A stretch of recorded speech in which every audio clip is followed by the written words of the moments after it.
So I've been trying to informally study some of these concepts of leadership and leadership above management, how to lead when you're not in charge. So I'm in a good position because I'm not in charge, and the boss kind of has some expectations and some uh, uh, responsibilities that I can kind of coordinate things and administrate things, but I am not really officially in charge of anything. I'm not a manager. So I really need to learn more about this servant leadership and how to um, build a team, because it's not going to happen through um, being given any sort of authority. So, um, strangely enough, he said, I'll back you up, and but for whatever reason. So one of the problems that we have are that people abuse breaks. They take too long a break. They take too frequently. Can't get them to respect the schedule that is expected of them for the break. And if you're saying, well, it's their job, they should understand, and that's fine. But what do you do other than strong arming? And I thought, well, one of the things that happens is if you get called for service at the grocery store while you're on break, you got to drop what you're doing and go out and take care of it. What if we showed them the respect for their time on break? Can we get them to have a different perspective on the scheduling of breaks?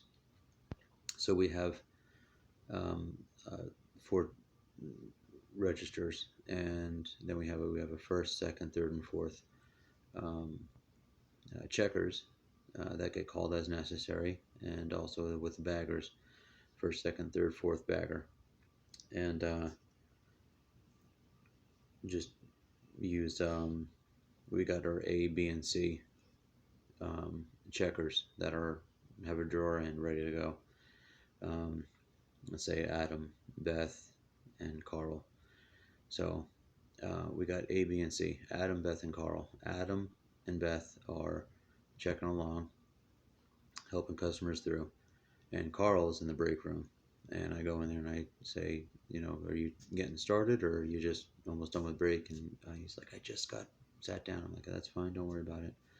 Um, we're gonna have make sure you get your break without interruption as best we can. So go back out. Adam and Beth are checking, and Beth says she's getting ready to go off on break. And I said, well, can you wait a little bit until Carl comes back, because we're trying to keep him from uh, being interrupted, and we want to be able to do the same with you. Um, Try to keep people from the same department, not going on break at the same time anyway.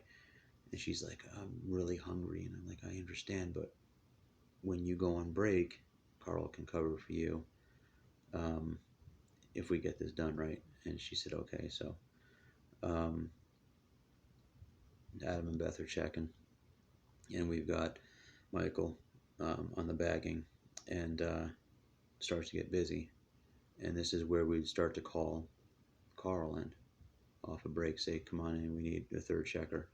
And I said, Mike, you know how to run the register, is that correct? I mean, I've seen him on other days. And he said, yeah, but I'm bagger right now. This is my job. And I said, well, I'll cover the bagging.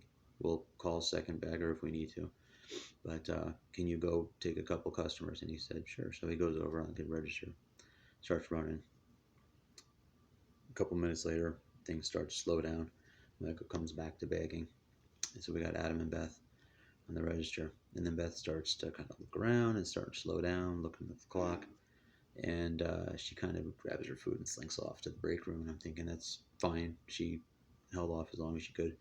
Um, and at this point now, it's been 12, 13 minutes, so Carl should be just about done. Um, so then get a few people in the line, and Adam's checking and getting ready to call Beth again as the B second checker. But we say call Carl. He's done on break. His protection's over. So you get A and C out there, Adam and Carl. So they're checking for a couple of minutes. Um, It slows down. Carl goes off to do something else. I said, don't go too far because you're serving as second checker uh, for Beth. And he kind of gives me a look, but he disappears. So starting to get busy again. Another few customers come through, and I call Carl on the intercom. Carl, come to check, please. Come to your register. Don't see him. Doesn't show up. Um, Michael again jumps in. Does because he knows Beth is on break, even though she's second checker. He knows he covered um, for Carl. He knows he can cover for Beth, so he jumps in. Again, things slow down, and I go over to Carl and I see him, and I said, "We called you. You didn't feel like it, or what was going on?" And he's like, "Well, Michael jumped in. I saw him, and he gave me." I said, "Oh, so I didn't realize that. He had given you the okay and said he would cover." And he says, "I just don't understand why I need to be second checker." We said, "I'm third." He said, I'm third checker." And I said, "Well, we're trying to make sure that Beth gets her break uninterrupted." And he's like, "Well, I was on my break and I didn't get interrupted." And I said, "That's because Michael covered for you when we got busy, when we should have called you." And he's like, "Well, I was here for 5 hours before I even got my first break."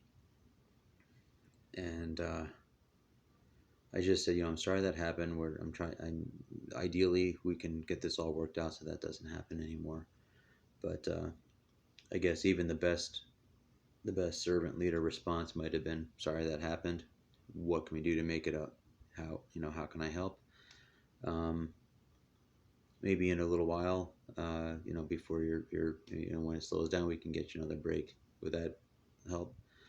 Um, but I think that, and the funny thing is, we talk about the people having poor work ethics and they're too tied to the schedule and stuff. But then we got this guy Michael who understands what's going on, understands we're trying to keep people uninterrupted on the break, and is willing to jump in. And I said to him, "Thank you for being flexible. If we can go off script a little bit when we need to make sure everybody gets their breaks, then it might make everything a lot more simple as far as um, uh, knowing when people are being on break, when they're not having to be interrupted, not having to leave their food out on the table, and all this other stuff." Um, and this was just the first time it happened, and frankly, I think it worked like a charm. Um, and I'd like to know if, by showing a little bit of respect for their time in the break room, might it change their perspective and how they show respect for the schedule of the break time schedule. So we shall see.